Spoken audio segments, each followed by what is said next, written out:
नमस्ते बच्चों। आज हम पढ़ेंगे पाठ 3 हिमालय की बेटियां, जिसके लेखक हैं नागार्जुन। हिमालय की बेटियां। अब हिमालय की कौन सी बेटियां, कौन है बेटियां? उनकी बेटियां हैं जो हिमालय पर्वत से निकलने वाली नदियां हैं। उन नदियों को हिमालय की बेटियां कहा गया है। इसमें प्रकृति का मानवीकरण किया गया है। हिमालय को अगर नदियां बेटियां हैं तो हिमालय क्या है?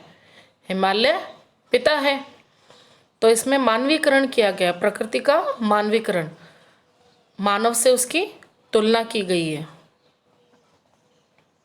पाठ का सारांश कुछ इस प्रकार है।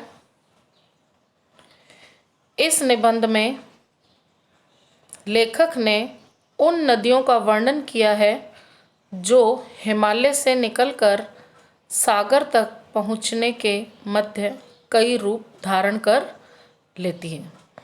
बच्चों, आपने देखा और सुना होगा कि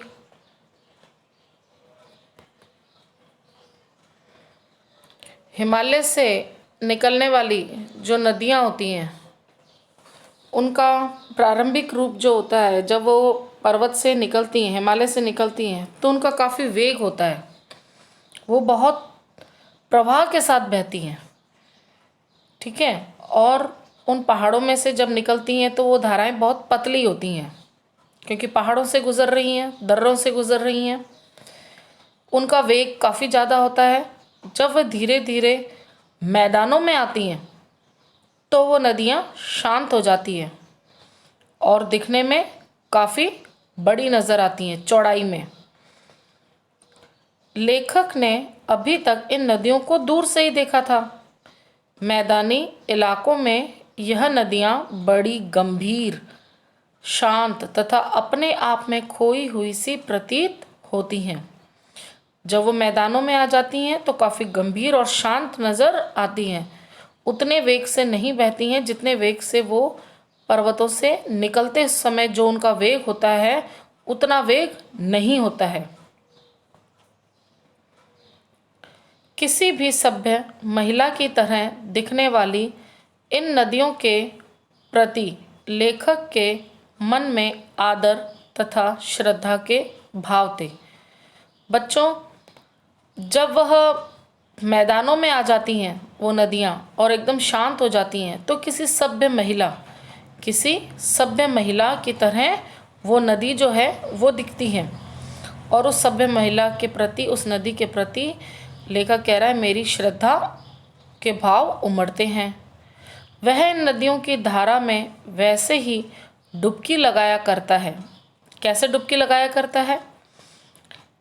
जैसे कोई बच्चा अपनी माँ, दादी, मौसी या मामी की गोद में खेला करता है। क्योंकि मानवीकरण किया गया है, नदी को किसका रूप बताया गया है? जैसे कोई सभ्य महिला।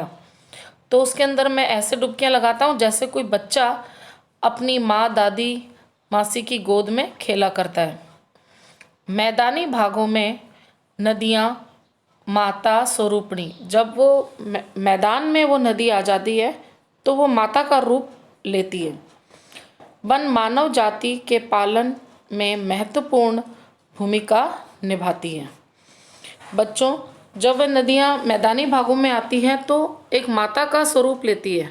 जिस तरह माता अपने बच्चों का पालन पोषण करती है, ऐसे ही वो पूरी मानव जाति का पालन पोषण करती है और एक महत्वपूर्ण भूमिका निभाती है। क्योंकि बच्चों, जितनी भी सभ्यताओं ने जन्म लिया है वो नदियों के किनारे ही पनपी है। बड़ी बड़ी सभ्यताएं देख लो, सिंधु सभ्यता सिंधु नदी के किनारे, जो भी सभ्यताएं हैं वो नदी के किनारे ही पनपती हैं। क्योंकि नदी से उनको पालन, कृषि के लिए पानी इत्यादि चीज़ों के लिए उनको पानी की सुविधा मिलती है और जल जीवन के लिए अत्यधिक महत्वपूर्ण है। तो एक माता के रूप में मैदानी भागों में जो नदियां हैं उनका पालन पोषण करती हैं। इसलिए उनके लिए मन में आदर का भाव सहज ही उत्पन्न हो जाता है। क्योंकि आदर का भाव क्यों होता है? जिस तरह माँ अपने बच्चों का ध्यान रखती है, इस तरह ही मैदानी भागों में आकर नदियाँ एक माँ का रूप लेती है और सभी व्यक्तियों का, पूरी मानव जाति का ध्यान रखती हैं। इसलिए लेखक कह रहा है, मेरे मन में उनके लिए, नदी के लिए आदर का भाव सहज ही उत्पन्न हो जाता है। लेकिन इस बार जब लेखक हिमालय की यात्रा पर गया तो इन नदियों का एक अलग ही रूप देख हैरान रह गया। हिमालय पर दुबली पतली सी दिखने वाली गंगा, यमुना तथा सतलुज नदियाँ मैदानों में उतरकर इतनी विशाल कैसे हो जाती हैं? जब वो पहाड़ों से गुजरती हैं तब इतनी विशाल नहीं होती है, ठीक है। जब वो पहाड़ों से निकलती हैं तो काफ़ी पतली धाराएं होती हैं, पहाड़ों में से, बीच में से गुजरती हैं, दर्रों में से गुजरती हैं। मैदान में आती है तब वो विशाल रूप लेती है, लेकिन उनका वेग कम हो जाता है। इनके व्यवहार की चंचलता तथा उल्लास मैदानों में क्यों नहीं दिखाई देता? क्योंकि मैदानों में वो आकर शांत हो जाती किसी सभ्य महिला की तरह। हिमालय की गोद में अटखेलियाँ करती उसकी इन बेटियों की बाल लीला देखकर लेखक को जितना आश्चर्य हुआ, उतना कभी किसी छोटी लड़की या नन्ही कली को देखकर भी नहीं हुआ। क्योंकि जब हिमालय की गोद से निकलती है तो काफ़ी वेग होता है, अटखेलियाँ शरारतें करती हुई सी नज़र आती है। लेखक सोच में पड़ जाता है कि अपने महान पिता का विराट प्रेम, महान पिता, पिता किसको बोला है? हिमालय को, क्योंकि हिमालय की गोद से निकली ये नदियाँ। महान पिता का विराट प्रेम पाकर भी यह नदियाँ क्यों अतृप्त हैं? क्योंकि वो आगे ही बहती जाती हैं जैसे किसी की खोज में, और ऐसा लगता है वो अतृप्त है, वो अभी भी प्यासी हैं और आगे बढ़ती ही जा रही हैं, तथा किस लक्ष्य की प्राप्ति के लिए बेचैन होकर भागी जा रही हैं, आगे से आगे बढ़ती ही जा रही हैं। वह कौन सी मंजिल है जहाँ पहुंचकर इनकी प्यास बुझेगी?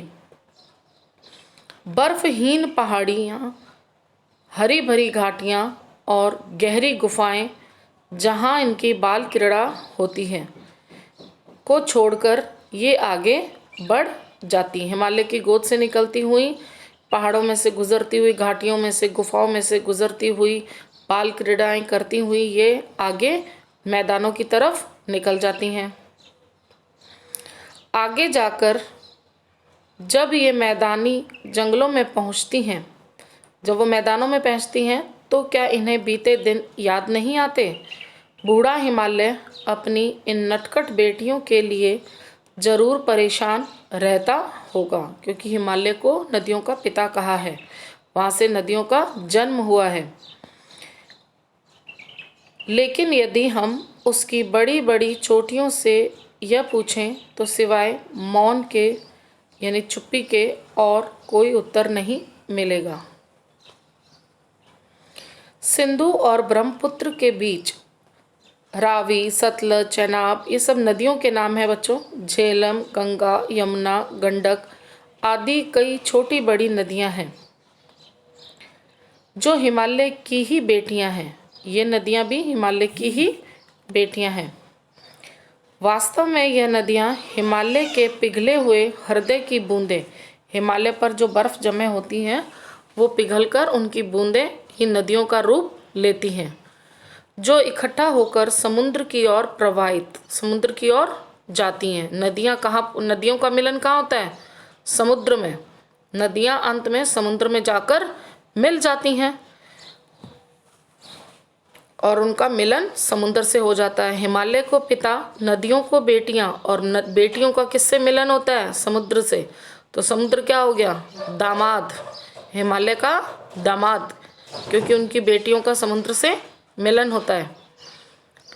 वह समुद्र सचमुच बड़ा सौभाग्यशाली है जिसे पर्वतराज हिमालय की इन बेटियों का हाथ थामने का श्रेय मिला। यानी उनकी बेटियों का मिलन समुद्र से हुआ और समुद्र हिमालय का दामाद बन गया।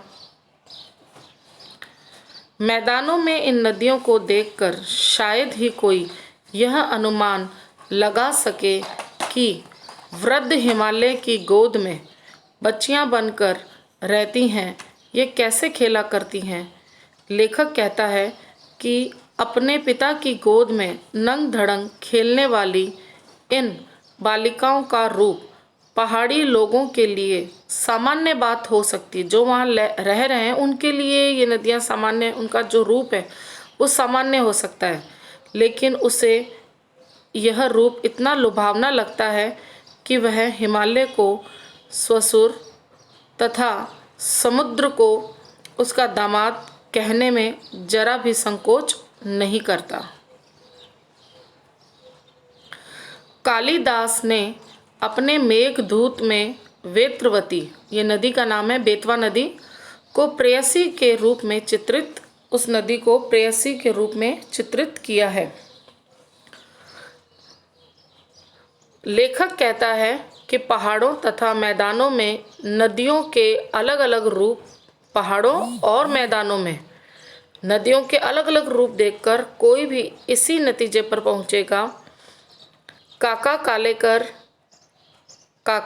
कालेलकर ने नदियों को लोक माता कहा है, परंतु लेखक माता मानने से पहले इन नदियों को बेटियां तथा उसके बाद प्रेयसी, प्रेमिका का रूप भी देते हैं। काका कालेलकर ने तो इसको सिर्फ माँ का रूप दिया है, लेकिन लेखक क्या माता मानने से पहले उसको बेटी का और प्रेयसी का रूप भी देते हैं। इतना ही नहीं, ममता का एक और धागा वह इन नदियों के साथ जोड़ रहा है। माता तो बोला ही है, बेटी भी बोला है, प्रेयसी भी बोला है, एक रूप और जोड़ रहा है नदियों के नाम से। वह इन्हें बहन भी बना लेता है, क्योंकि थॉलैंड यानी तिब्बत में परेशानी के क्षणों में जब वह काफ़ी परेशान था, उस समय जब वह सतलज के किनारे जाकर बैठा तो शीघ्र ही उसका मन तरोताज़ा हो गया। जब वह काफ़ी दुखी था लेखक, और सतलुज नदी के किनारे वो अपने पैर डुबोकर नदी में बैठा था, तो उसके पानी से, उसकी पानी की ठंडक से उसका दुख, उसकी परेशानी जैसे सब दूर हो गई है। किस तरीके से?